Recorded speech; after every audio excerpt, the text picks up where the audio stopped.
When did you last do something totally and utterly new?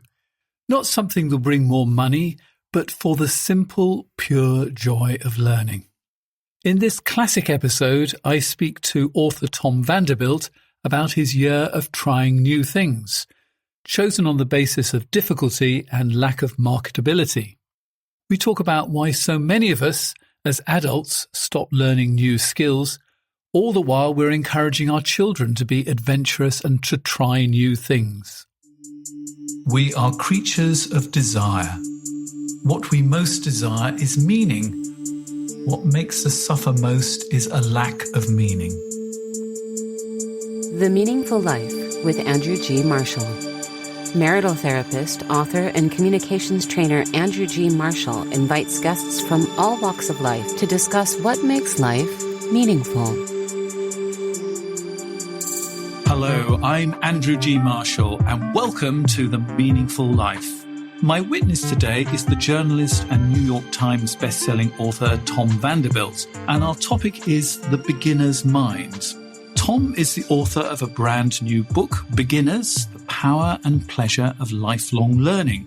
Stuck in a midlife, mid-career and mid-competence rut, he decided to investigate what would happen if he learned a whole series of new skills and cultivated a beginner's mind. He learned chess with his 4-year-old daughter. I think you can guess what happened. He takes up snowboarding, singing, surfing, drawing, taekwondo, and he makes his own wedding ring. So what drew me to this topic? Over and over again, when working with my clients, they feel that the key to the meaningful life is either a job or doing some hobby at the highest level.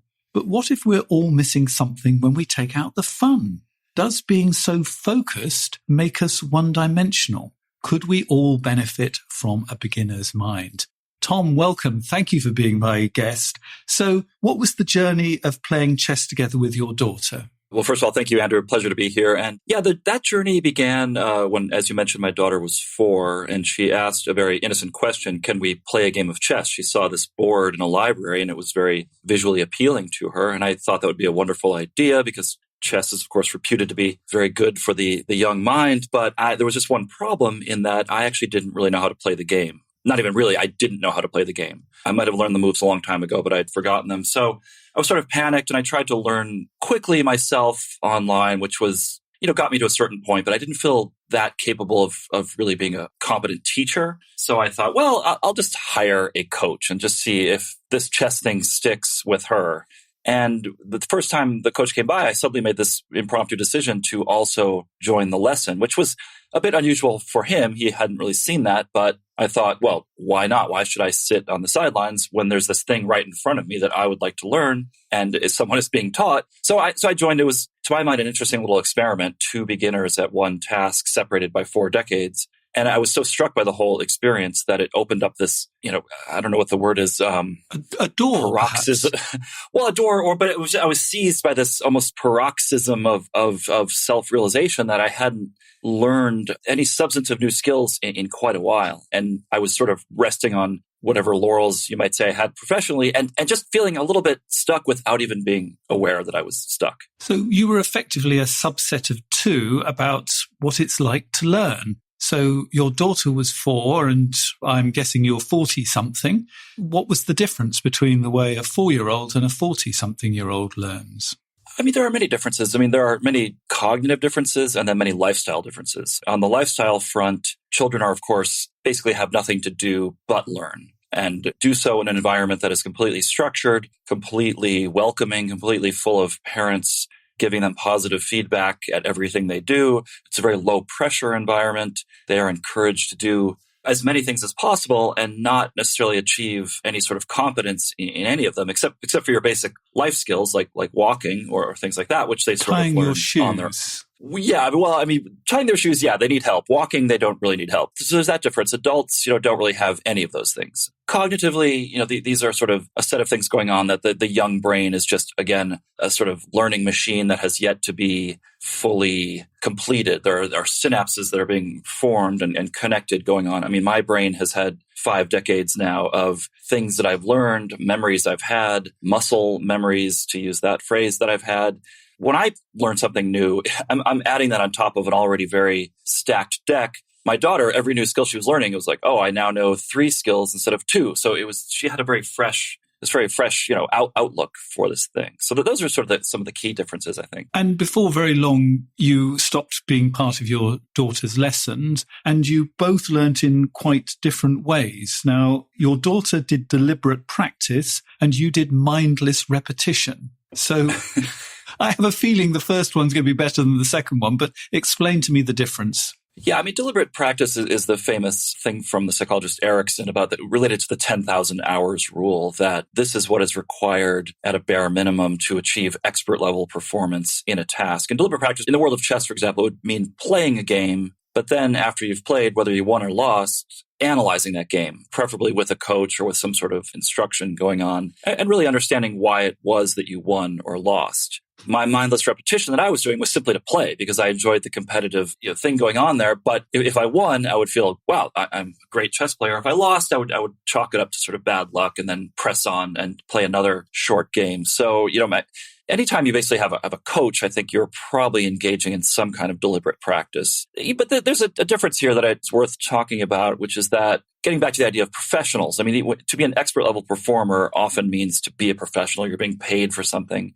The idea of practice is part of your job. It is not meant to be necessarily a fun exercise. So Erickson in his book talked about some professional singers that they were interviewed about this and asked about their feelings, how they felt while rehearsing. Joy wasn't really a part of the equation. Whereas for amateur singers who had no responsibilities at the end of the day to put on, some concert that paying people were going to see, but treated it much more as sort of a joyful, to them it brought pleasure. Whether it was actually the best pedagogical tool is another question. But I think, for someone who's not going to be an expert level performer or anywhere near an expert level performer, my question is, why should we have to take it all so seriously, as you hinted at in your introduction? So you and your daughter played chess together. How long before she started wiping the floor with you? It didn't take long. I mean, maybe I'll say a year, but what happened, I sort of faded away from the lessons. She kept on. She was learning pattern recognition, opening variations, strategy, tactics. I was sort of blundering on my own through playing. And once in a while, I would sort of crack a book or something.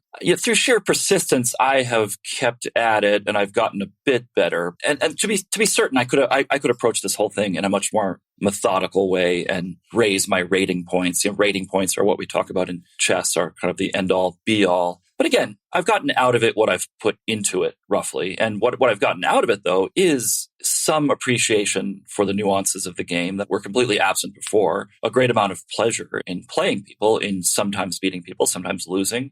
It just opened a world, a door, as you mentioned, that wasn't there to me before. And so when something like, just for example, the recent film, The Queen's Gambit, that came out, which was incredibly popular, this is something where chess may have seemed like a foreign language to me, but now I could actually understand it. I felt sort of vindicated. I was like, yes, the world is seeing chess for once here. So again, I'm not on track to be anywhere even near the lowest level of a FIDE, master or anything like that. Not that it wouldn't be interesting, but I talked to one person who both has a PhD and is a chess grandmaster. And he said that becoming a chess grandmaster was a harder thing than getting the PhD. So these are the sort of stakes that are on the table. So you quickly have to decide, if that's one goal, what else can you do with chess? So this is partially why I wrote the book, is to show people that there's this entire spectrum of experience that is out there on the learning curve that is nowhere approaching expert performance, but still brings a lot of reward and meaning and just joy, I think, into people's lives. And what I found incredibly interesting reading your book is that you fell into a trap that a lot of parents fall into, and you became a chess dad. You would take your daughter to various tournaments, and then you were left twiddling your thumbs on the sidelines. What was that experience like? Time consuming, boring, sitting on a school floor in a basement with no air, watching kids play chess sort of has its limits. And, of course, I would sometimes do work then, but then it was always a weekend, and then that felt a little bit defeating. So, but this is an experience that anyone who's a parent has probably gone through, of shepherding their child to any number of lessons. And I found myself facing a certain self-hypocrisy here, where I was telling my daughter, we were living this life of learning for her, And I was preaching how important it was and how important to try different things. And it doesn't matter if you're the best, and just giving all these messages that when I turned the mirror back on myself, I wasn't really walking that walk of the talk I was talking. So it was a moment there that another motivation for writing this book. And I decided, rather than simply take her to these things, were there things that we could both learn together in concert? And this is not to say I wanted to completely become a domineering presence in her life and she would have no autonomy apart from me, because this is something that, I think is an issue. But when possible, it was a great way to sort of kill two birds with one stone. And I developed a little motto, which was if you have to take them, join them. I think that's a motto we should give to all parents. If you have to take them, join them. Because as adults, we're terrified of looking stupid, aren't we? We sort of feel we've got to have a basic knowledge of, give me another example of something that you did. Surfing, for example, I was well early on in my surfing journey when my daughter I decided she wanted to do a summer surf camp in Rockaway Beach, Queens, which she really turned out to enjoy. But I found the same dynamic there. Just all of these parents basically sitting on the beach, once in a while filming their kids, but often just looking at their phones. And I would talk to people once in a while, and I would get a range of responses. But there was just such a lack of willingness to even broach the idea of getting in the water. And I would tell people, they have these extra surfboards you could use. You could do a little private lesson on the side. It's a lovely warm day. The water is right here. And I just found it frustrating. And I tried to explain, it's not as hard as it looks. These are also sort of mild days at the ocean when the best surfers wouldn't be there. So it wasn't even the idea that so much that they would be intimidated by the skill of other surfers, because there were a lot of kids just having fun in the water. I see this often, just this, whether it comes from fear or a certain stasis or just an uncertainty about the unknown, that people unwilling to bridge that gap, and people who'd be perfectly, physically capable, perhaps not mentally ready to take that. But yeah. So that was another example. I'm afraid to say I think it's a bit of a man problem. For many years, I used to do agility classes with my dog. And this is a bit like horse of the year, but the dog runs around and you go with it. I say it's a bit like playing chess while running, because you have to get your body into certain positions so that the dog follows round. So you have to think ahead and run at the same time. I did it for many years with different dogs, never at any particular level. It was just a bit of a fun thing to do with your dog on a Monday night. But over that time, lots of men would join the club, but unless they became good, they just dropped out. Whereas the women would come along and they would enjoy themselves. And if they did well, fine. And if they didn't, it didn't really matter, as long as they had a good time and the dogs had a good time. But the men had to be good. Do you think it is something to do with being a man and our expectations of ourselves? I think you're absolutely right. And this is something I encountered in any number of my classes, that they seem to be dominated by women, particularly sort of older women. But to be willing to learn, one has to admit that they have something to learn and that they are open to this, what's called intellectual humility. And this is... I love that word, intellectual humility. The courage to admit what you don't know. And there are some research on this that men, let's say, do worse on this component. I mean, men, that is the gender that brought you mansplaining. I need only explain. We don't hear about women-splaining, but, so in talking to a lot of these women, it's not like they had any less fear or about like surfing, for example. It's just that they just seem to have more of this, again, willingness to learn, to put themselves out there, often doing it in groups with friends, which is another thing that unfortunately doesn't seem to shake out as well for men, particularly as we age. The idea of groups of friends, friendships, we tend to rely on sort of a core group of older friendships, and it's harder for men to make new friendships. And many of the instructors I would talk to, would sort of reflect this idea back to me that, men come in with these very strong, strict goals that, for example, with surfing, that they're going to be surfing Jaws in Maui, which is a ferocious, surf break after a year. And this is something that really is a lifetime progression that one is working on. And that is a pretty unrealistic goal. Not impossible, maybe, but is probably only going to backfire. So that might explain some of the attrition rate that you mentioned, where I try, and this is something that I tried to not put anything on make the goals pretty open-ended, pretty low stakes. The goal for me was really the learning process, and I didn't have a chess rating in mind. I didn't have a singing goal in mind per se, other than to simply give it a try. So how did you decide what you were going to learn? At first, I solicited some comments from friends and even on an internet chat group that I sometimes look at where you can sort of post inquiries like this. And I got a lot of interesting responses. But these were things I thought for me to do them would be, it was someone else's idea. They weren't things I could feel an instinctual pull towards. So, but I did have this kind of short list I came up with that were things that I had wanted to sort of dabble in over the years, but had never found the right moment. And maybe I had even done as a child, like a lot of us have, such as singing or drawing, and had sort of been gently or not so gently steered away from and never found a way to sort of get back. And with singing, for example, this is the classic trap where it's something that, again, that kids are encouraged to do quite freely. We don't put huge expectations that they're going to be great. Often they are actually pretty great. Singing is sort of a natural impulse that we all have. I think that should be nurtured. But, we're sort of steered away from that in the classroom environment. And sometimes we're actively told with singing that we can't do it when we're kids.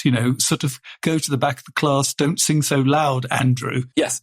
Yeah. And this is often, someone who's been after a few outings, they're sort of told this. And if you had a little bit of trouble learning to read, you wouldn't be just told you can't read and you're never going to read in your life. I mean, we put this performance emphasis on something like singing rather than it being a tool of social communication that we're built to perform even before we had language. It becomes this thing that's a God-given gift that only the right people can do. So we quickly fall out of practice. And then, the studies on this are interesting. By the time you reach your college age, you've already sort of lost whatever capacity for singing you had. And 3 times or 4 times a year, we're asked to, sing happy birthday or something like that. Or some places it's different. For example, in England, there's quite a bit of lusty, sort of singing that goes on at football matches, for example, which is one of those few genres of public singing that is still out there. But I think for a lot of us, it becomes this sort of rarefied thing that only professionals can indulge in or people with talent. Long-winded answer here, but basic response, though, is that there were things I felt I wanted to do because this is going to be an important thing, motivation. If I didn't think I wanted it, I didn't want to learn something like coding where I felt like it was being sort of suggested on me that there was a social expectation. This would be a good thing for my job, for example. I wanted a genuine interest. And I don't want to say the P word, passion, because I wasn't sure if it would be a passion, which I think is another thing people can get hung up on. The idea that if they start something like a pursuit, like singing or drawing, that they have to go all in and go to the top and it has to be a passion. I think it's okay to stop things, to quit things. You don't know ahead of time what something's actually going to be like. So this is yet another trap I think we should avoid, that you're going to have this one passion with a capital P. One of the things I think that stops a lot of people is this idea that old dogs can't learn new tricks. Now, as somebody who's tried to learn an awful lot of new tricks, what would you say to that famous phrase? That it's untrue. I think a lot of us have this idea in mind of perfection, of this 10,000 hours goal of reaching the highest levels in some sort of pursuit. Yes, it would be a very difficult thing for me to become a chess grandmaster, perhaps almost impossible. Being a parent, having a full-time job, and being 52, this would be an almost impossible quest. Yes, but that's just the highest level. There are a lot of things that I can pick up that any of us can. And why actually have to go for the highest level? Why can't we say there's something in there that we can use from it, we can learn from it, and we can have fun? I mean, what is this obsession with having to be good?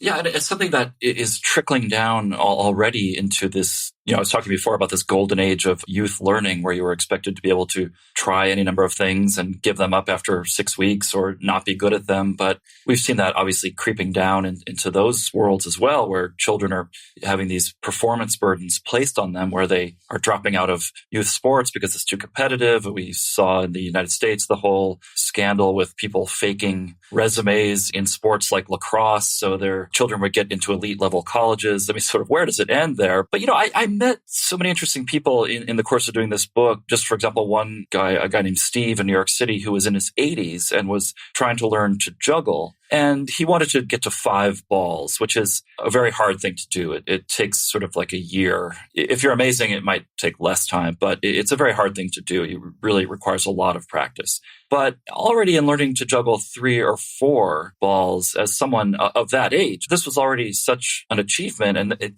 one thing that interested me in doing this book was that I found that you could have these small moments of improvement that really felt meaningful. I mean, something like juggling 3 balls, it sounds ridiculous, but if you go into a crowded room and ask who here can juggle 3 balls, not that many people will raise their hand, maybe less than you would think. So just by taking on this one little thing, he had this moment of growth at an age when, let's be honest, growth is not often in people's front of their mind. But it's also incredibly important because this is actually keeping, one, his mind active, and number 2, it's actually keeping his dexterous skills up. You know, my father is 90 and he's spent the last few years giving things up, and that feels incredibly sad. It would be wonderful if actually at 80 we were learning new things. Yes, I mean, something like juggling, a week's worth of learning to juggle is shown in studies to produce significant changes in neuroplasticity, even at age 81. So it's still there, that ability to rework the muscles of the brain to reshape based on an activity. And the problem with older people and skill learning is that, the fear becomes more intense. There might actually be physical limitations, but a lot of people sort of seem to go out of their way to avoid learning new things. And it sets in motion this non-virtuous cycle that ends up making their situation actually worse cognitively and developmentally, because I'm afraid of this new iPhone, just to give some example. And so they'll sort of avoid that and only use their old landline. Oh, I recognize that one. Well, you see entire groups of people doing this, or even being hostile to new information and only watching a certain news channel, for example, and just not having that openness to experience. This is the term that psychologists use, and it's one of these big 5 of the personality factors that seem to sort of define who you are. So let's think about the beginner's mind. What do we need to have a beginner's mind? To be liberated from the burden of expertise and experience. So how do you do that except for going back in time and being a child again? But I think one of the most powerful and easily approachable ways is to simply try to learn a new skill. And skill could also extend to something like language or even field of study, I think, because it's, again, activating. You're plunging into something where you have no pre-existing knowledge. What I like about skills is that it's not just your brain having to do this new work, having to have this beginner's mind, but it's also generally your body. And I found a very potent combination in doing something like jewelry making, where I really found this interesting connection going on between my fingers and my brain. And it seemed like a two-way connection, that my brain was learning from my fingers as much as my fingers were learning from my brain or being told what to do.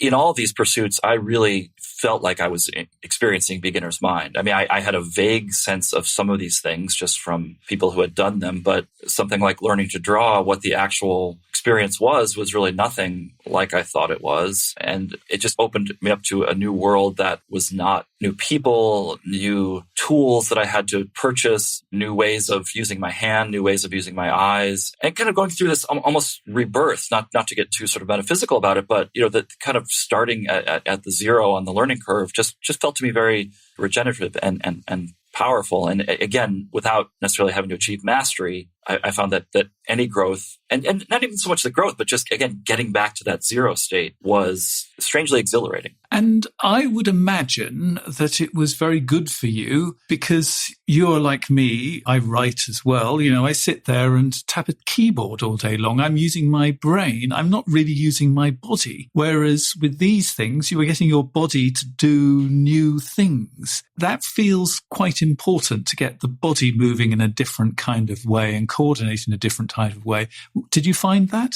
Absolutely, yeah. I mean, because I felt like on the information front as a journalist, I sort of had that covered. It's not that I'm not learning something new every day, but that whole process of learning is very familiar to me. And as is the process of writing. Apart from doing, haiku or free verse or some novel form, I'm not going to experience the pain of learning a new skill through writing. It's just I've done it too much, so I'm not learning in that regard. But with a skill like juggling, I could actually feel my brain hurting is the only word I can think to describe it.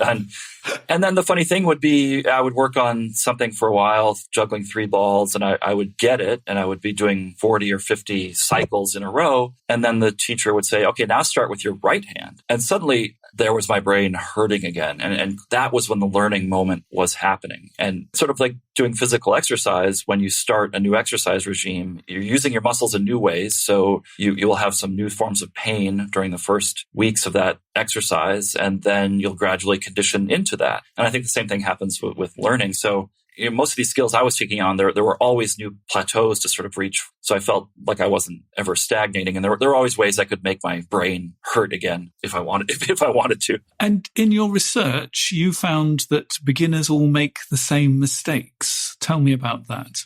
With motor skills, the key thing I think that beginners do is that they're too focused on their own body. And this is a quite natural thing to do if you're out in the ocean trying to stand up on this flimsy piece of styrofoam as a wave is bearing down on you. You're going to, panic and sort of look, for example, at your feet on the board and make sure you're actually standing on the board. And you might then fixate on the nose of the surfboard. The problem with this is that it sort of triggers this set of actions that, because you're looking at the front of the surfboard, you subconsciously emphasize your body forward and you push down a little bit, and the surfboard will tend to nose dive, as they call it. And it's not a fun thing to happen. So a beginner driver, for example, learning to drive, looks at the front of the car, which is an extension of their body. So it's sort of like looking at themselves. Through time and practice and gaining of capability, we start to look at other places. We make automatic some of these motions, and we can sort of fixate on other things, which is tremendously useful. The whole thing with motor skills is that the more you actually think about them, the worse you perform them. And just think of the last time you went walking. I'm sure you didn't give a thought to how you were walking. And if you did, you would probably start to walk a little bit strangely. So walking being the ultimate skills that we've all mastered. So it's a bit like cycling in the sense that I've now moved to Berlin. So I had to learn 2 new sets of skills. I had to learn German, or I'm still learning German. I'm just having to accept the fact that to my dying day, I will be doing German and trying to improve it. I did learn it when I was 13 to 16, and that's a wonderful foundation. But the other thing that I had to do again was cycling, because it's a very flat city, it's a very small city, and you can really get around well on a bicycle. And I hadn't actually ridden a bicycle for 40 years, something like that. But you never forget, right? But you don't forget. But my gosh, are you self-conscious when you get on that bicycle the first time? You raise a great point there with bicycling, and just as another way to demonstrate the hardwiredness of skills. It's not really something I went on at length in the book, but as an experiment, I met a person who was a rocket scientist, actually, and had an interesting bike that many people have probably seen at something like a carnival. It's a bike that when you steer left, it actually has been engineered so that it turns right. Ooh. Which is kind of a nonsensical thing. But as a very experienced cyclist myself, when presented with this challenge of riding this contraption, I thought, well, I know how to ride a bike, so I can figure this thing out. In fact, that knowledge of knowing how to ride a regular bike quite well made it even harder. And the person who was trying to show me how to do this, it had taken him 6 months to learn. And it sounds like such a minor adjustment, but it really recalibrates you have to recalibrate your entire body and your mind and your sense of balance. And people were giving me all these tips like, well, just cross your hands and put your right hand on the left handlebar. Things that sound good in theory, but actually do not help at all. So just the skills that we're so good at, we actually really tend to forget how good we are at them. And again, to have this beginner's mind, to have your body go through this period of clumsiness is not something that a lot of us face as we get older. And, some people encounter it sort of unwillingly, stroke victims, for example, who have to relearn how to walk. This is where the trouble is. As I mentioned, if we think about walking, this creates trouble. And these stroke victims, they know in their mind how to walk, but they're having trouble convincing their muscles to do the right thing. And the mere thinking about it adds this pressure. The theory is called reinvestment. It simply makes it harder. At some point, you want to step out of the way and the brain wants to go onto autopilot, but that gets difficult. So of all the things you learnt as a beginner, is there anything you're going to stick with? I mean, I really have tried to stick with all of the things. Some are a little bit sort of easier and more convenient. And whether it's that or the fact that I really like those things the most is an open question. But for example, singing is something I probably do the most of on an average week because, it requires no special equipment. You can do it wherever, in the shower, in the car, on the street, if you're so inclined. And it does bring me great pleasure. And even practicing singing to the extent that I practice it nowadays, with warm-up drills or just scales or things like that, even that I find to be such a almost sort of therapeutic exercise that just makes the body feel good, sort of meditative or something like that. So it's great to find something you're trying to learn where the practice is as rewarding as the actual performance. And what did you learn about yourself from doing this book? Well,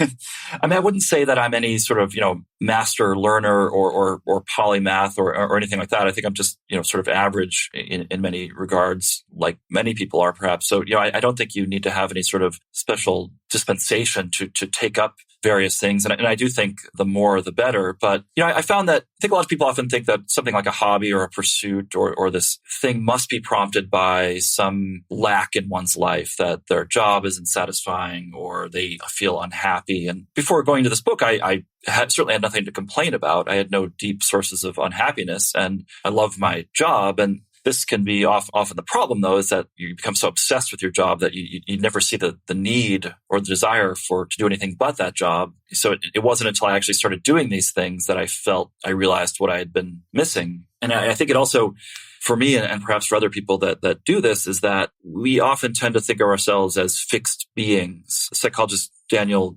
Gilbert has called this the end of history illusion, where we think we are now the people we are going to be 10 years from now, which really isn't generally true.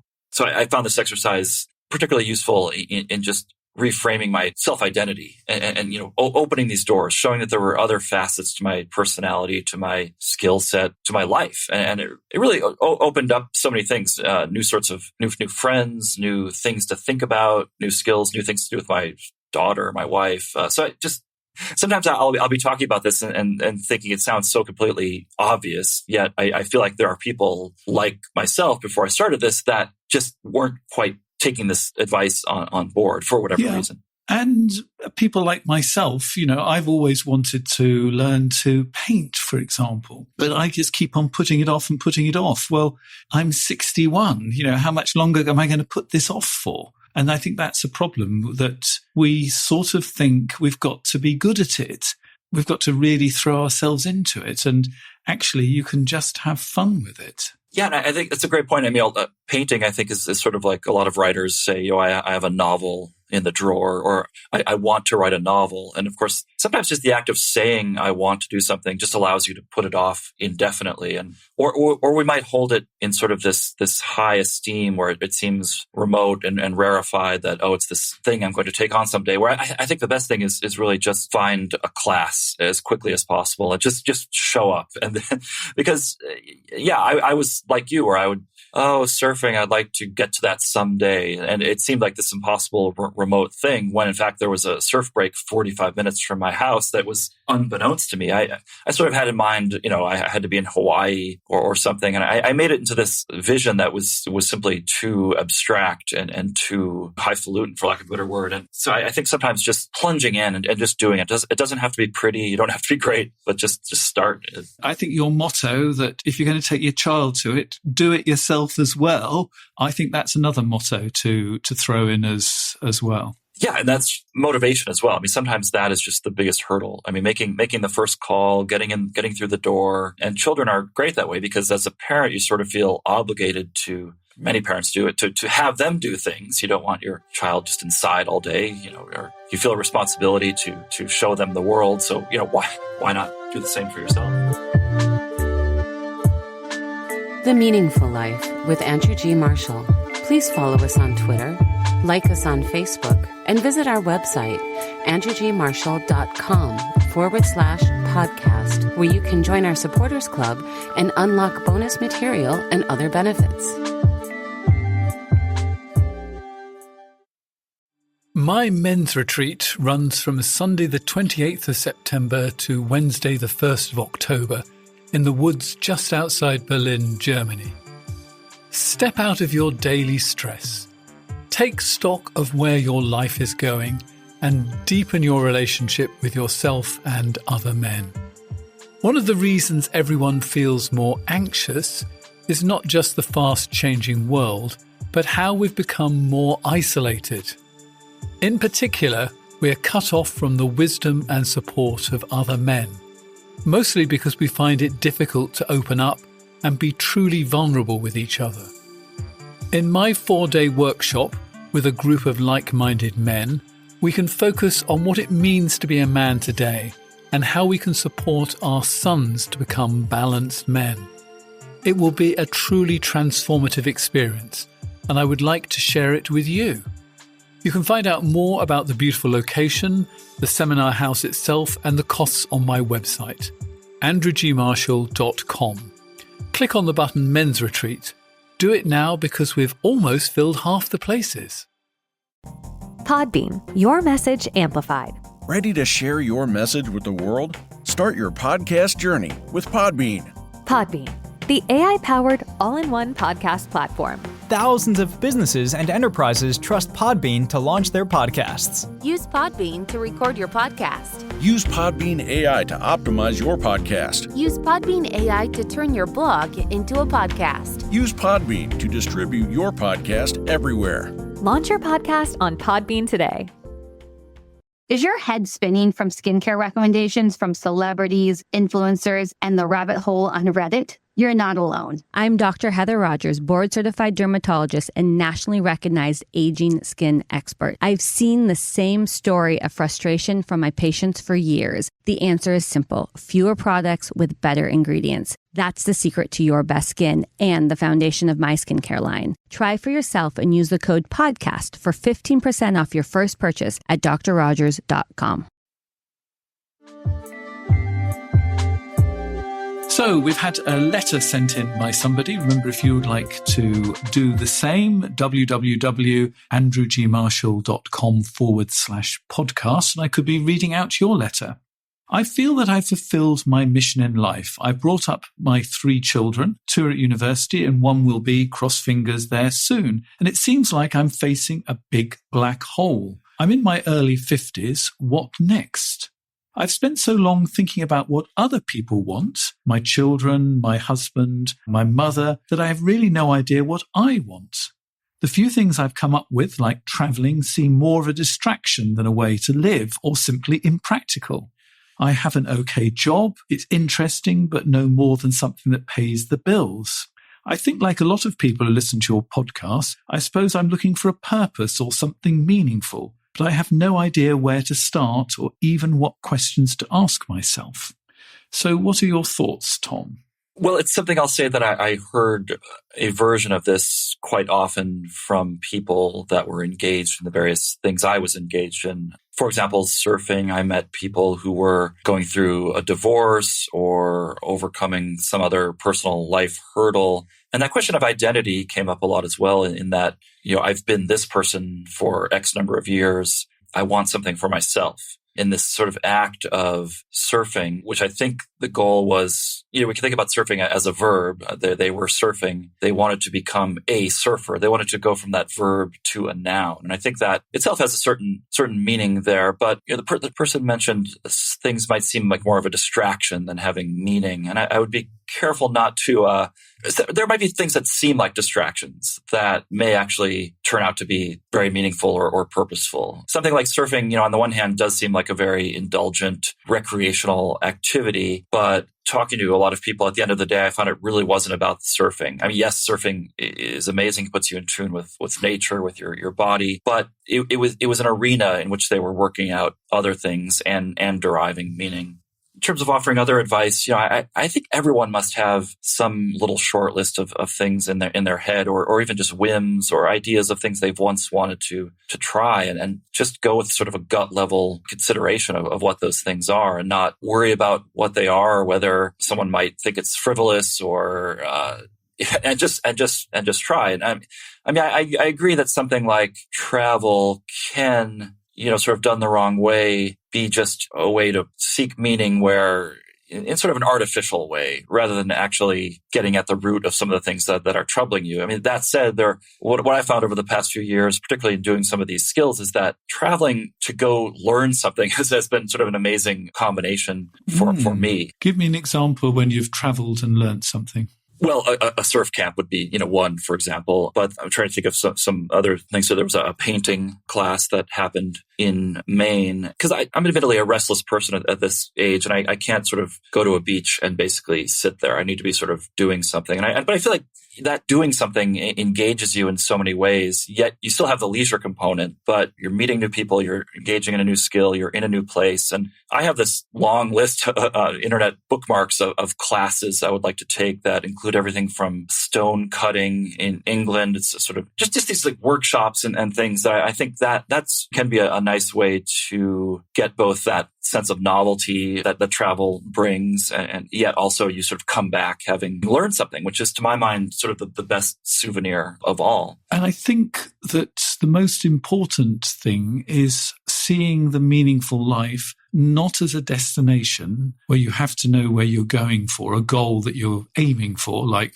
I don't know, building a monastery in the Himalayas, because then immediately, as soon as you've got the monastery in the Himalayas as your goal and you can't get planning permission for your monastery, then you're stuffed. But actually, if you see it as a journey, and it doesn't really matter where you start the journey as long as you actually bring something new into your life. So stone cutting in England sounds like a perfectly good place to start. Just go for a whim, just something that you would like to do. I'm sitting here at this precise moment. I'd like to learn to paint. I don't think it's going to be the gateway to the meaningful life, but who knows? Because you don't know until you start. I think that Tom's idea of actually combining the travel with a bit of learning seems to me like a particularly good idea if that's what you like, travel. What is it about the travel in particular that you like? Burrow down into it and begin to see what it is. Is it the new places? Is it that you like to go into a particular kind of place? If it is old churches, then maybe you want to study more about old churches.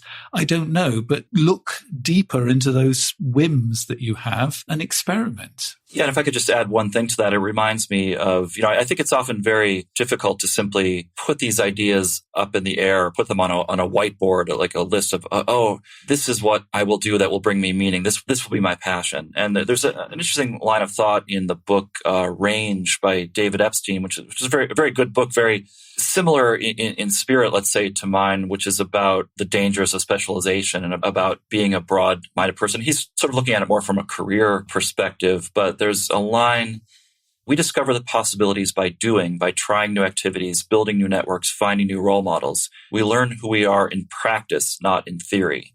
So that's why I think, like you say, better to just jump into painting and see what it will do for you rather than to present it as the thing that's going to change your life ahead of time. Because just as we're not sure who we're going to be in 10 years from now, a lot of people have changed their entire lives taking a simple weekend painting class, ended up changing their careers, moving. I mean, so you never know where revelation is going to come from. I love that. We learn who we are in practice rather than theory. I'll put the details of that book and obviously all the details about Tom's book in the show notes. If you like those sort of Malcolm Gladwell sort of kind of books where you have lots of interesting anecdotes and thoughts, I think you'll enjoy this book. And Malcolm even recommends it himself. So that's a really good accolade. Thank you for being my guest on The Meaningful Life. In a moment, we're going to look back at the interview and see what we've both learned from it. And Tom is going to share with me 3 things he knows to be true. You can get all that extra material if you join our supporters circle, and we'll be having more details about that in a moment. But as you've been my witness on The Meaningful Life, I have to ask you the important question: what makes your life meaningful? Wow, I could write an entire book perhaps, but usually when I write a book, it's because I don't know the answer to something. So, listen, I have my, let's say, bulwarks of identity that a lot of people have. I have my career, my role as a husband and father. I think these are sort of the pillars of what gets me up in the morning. And those are very powerful things. But I think there's also this other thing, which I'll, could just call the X factor. I mean, I've always felt the desire for just something else, for pushing forward a little bit more, for having that feeling of wanting more than is comfortable. That's the wrong way to say it, but pushing beyond the comfort zone a little bit. Testing yourself. Well, I often feel a little bit impatient when I find myself cast into a certain role where, even as a writer, well, okay, I did this book, so your next book should be sort of a continuation of that first book. And I think, well, no, that sounds boring. I guess, and I don't know where that impulse comes from to sort of play against expectation. I often just enjoy branching into these new sorts of possibilities, these new selves, and while still having this core of my identity. So maybe it just comes from a fear of stasis, of not, fear of death. I'm not sure what the impulse is, but whether it's, meaning, I'm not sure, but it is something that also motivates me through the course of the day, sort of like the question of what's next, which makes me sound like I have a very, short attention span or something, which is probably true, but just kind of a forward looking, questing spirit, I think, that I find animates me. Well, thank you very much for being my witness today. That's where the conversation ends. In a moment, if you're a supporter, you can join us in our sort of post-match analysis. Thank you, Tom, for being my guest today. Thank you. You've been listening to The Meaningful Life with Andrew G. Marshall. You can follow Andrew on Twitter, like him on Facebook, and please leave a review wherever you consume your podcasts. Making, editing, and distributing The Meaningful Life comes with substantial costs, and we'd like to ask for your help. Visit our website, andrewgmarshall.com/podcast, where you can join our supporters club and unlock bonus material for every program, send in a letter to be discussed by Andrew and his guests, and join a community of other people seeking to make their life meaningful. At the gold level, you get even more benefits. Production of The Meaningful Life with Andrew G. Marshall is by Michael Dooney. Social media by Madeleine Healy. Sound engineering and theme tune by Sebastian de la Luz Mendoza. And I'm Susie Colick. Please tell your friends and spread the word. Thank you. Stop dreaming and start packing. For a limited time, get 50% off airfare when you book a Colette tour anywhere in the world. So where to? Experience a tea ceremony in Japan, zip line in Costa Rica, safari in Africa, uncover culture in Ireland. The sky's the limit. Book now with offer code TAKEOFF50 and save 50% on airfare everywhere. To learn more, visit GoColette.com. That's GoCollette.com. Time is precious, and so are our pets. So time with our pets is extra precious. That's why we started Dutch.